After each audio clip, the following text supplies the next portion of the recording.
Barry hung his coat, ran his hands over his hair, turned and walked along a short, carpeted corridor to the bar.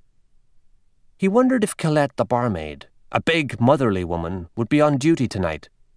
This part of the building, he knew, had been an old coaching inn built in 1614, and generations of owners had very sensibly preserved the whitewashed daub and wattle walls and the heavy, rough-hewn, black-ceiling beams. C.S. Lewis had stayed here in 1958 with his wife, Joy, for what he called a perfect fortnight.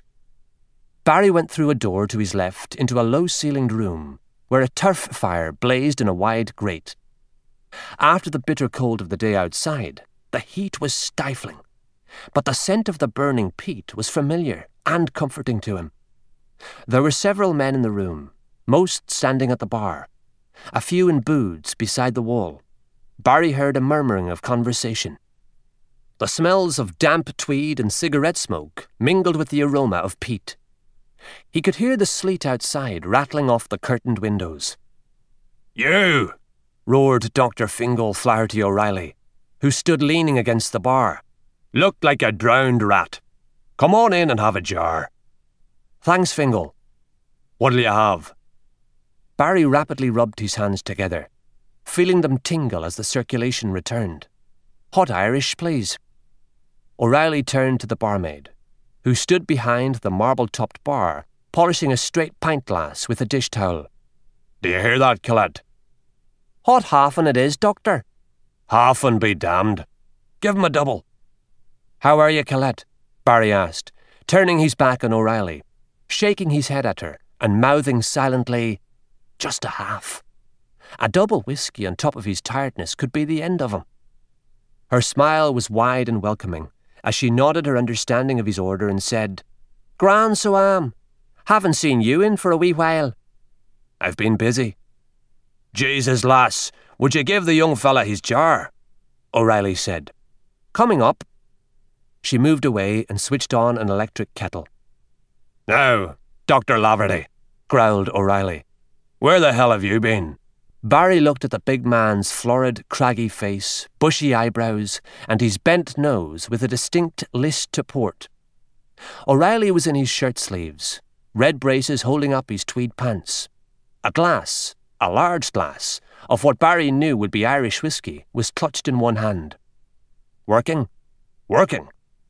When I left the house for the wedding, the door to the surgery was still shut, but there were only a couple of customers in the waiting room.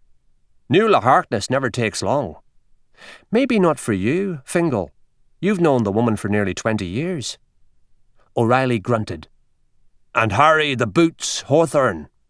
"Who?" "Harry the Boots Hawthorne.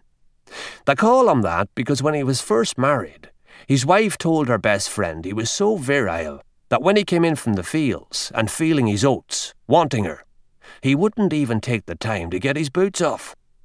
Barry laughed. "I've read Napoleon was like that with Josephine." "Maybe Harry had read it too. Anyway, the wife's friend told her husband, and he told..." Barry nodded. He had already experienced just how quickly news could fly around the village of Ballybucklebo. "So now the lads won't let him live it down, and they call him Harry the Boots. He usually comes in for a tonic, and you can finish with him in 5 minutes." Barry shook his head. "You can, Fingal. But I've only been here for a few months, and if I want to know the patients as well as you, I have to spend a bit of time getting to know them." "I suppose so." O'Reilly frowned. "But 2 more shouldn't have taken you until now. We expected to see you at the service."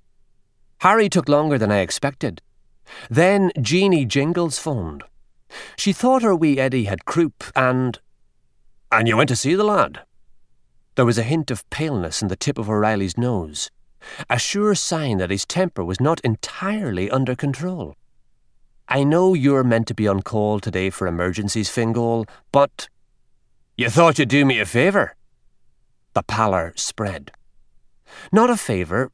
You were already in the church. It made sense to me to call in and see the kiddie. I thought it would only take a minute." "Ah, some minute. The service was over at 2:30. You should have been there." "I'm sorry." Barry held one hand at shoulder height, palm out.